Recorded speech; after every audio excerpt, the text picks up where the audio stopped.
Phantom Doctrine uses the hybrid RPG and management structure of XCOM 2 as the foundation for a new and intriguing take on tactics. It's a thrilling Cold War-era espionage sim that evokes the anxious energy at the heart of every great cat and mouse spy story. More often than not, planning and playing its stealth missions feels like being a bona fide spy master.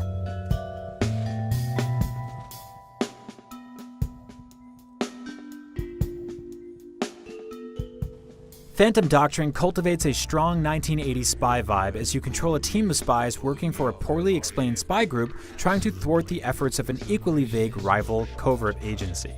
Though any good spy story should be littered with twists and turns, Phantom Doctrine's plot overdoes it to the point where it can become difficult to follow.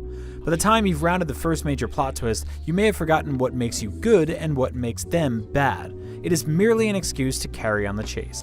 Luckily, Phantom Doctrine is all about the chase. Its core is a spy network simulator with 3 essential parts: macro-level strategy, intelligence gathering, and tactical missions. All 3 work in tandem to give you the sense that you're constantly scrambling to discover what your enemies are up to and beat them to the punch while keeping them from getting the jump on you.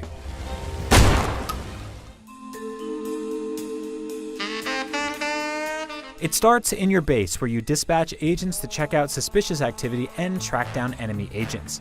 Though things feel manageable at first, before too long your team has to move all over the globe. Watching your team jet set around the world builds tension. It's exciting to watch the moments before something big goes down. At first, you'll simply kill any rival spies you find, but over time you gain access to increasingly complex counterintelligence techniques. If you catch an operation early, it may actually be better to let an enemy agent complete their mission so you can tail them to their base and gain a tactical advantage. It's highly satisfying when playing the long game bears fruit, especially when doing so turns a tough mission into an easy one with one bold stroke. Somewhat less exciting is the process of investigating valuable intelligence provided by your network of informants. Your goal with every dossier is to create a chain of evidence that connects a code name to a person, place, or organization's true identity by scouring documents for matching code words and literally connecting the dots on a corkboard.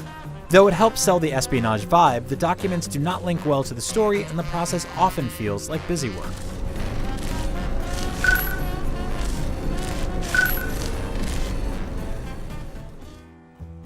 When you find enemy operations or complete a dossier, chances are you'll need to send your team out on an operation. Like missions in XCOM, ops play out as turn-based tactics RPG-style battles on an isometric grid. But unlike the more combat-heavy games that inspired it, the interesting challenge here comes from trying to execute them with little to no combat.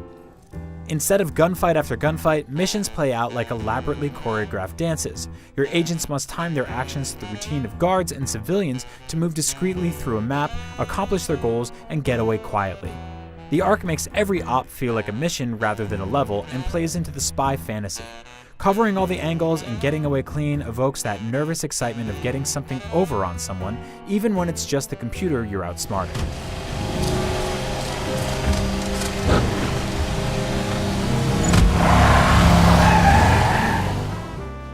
Whether you're reading classified documents, racking your brain over whether or not to pursue a lead that could lead to an ambush, or plotting every step a spy takes on their way to assassinating their target, every move you make in Phantom Doctrine carries an urgent tension.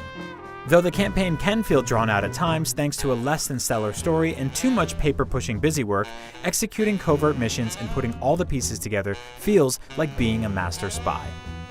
For more info on Phantom Doctrine, check out the first minutes of gameplay, and for more great turn-based tactics gameplay, watch our reviews of XCOM 2 War of the Chosen and Mario & Rabbids Kingdom Battle Donkey Kong Adventure. And for everything else, stick with IGN.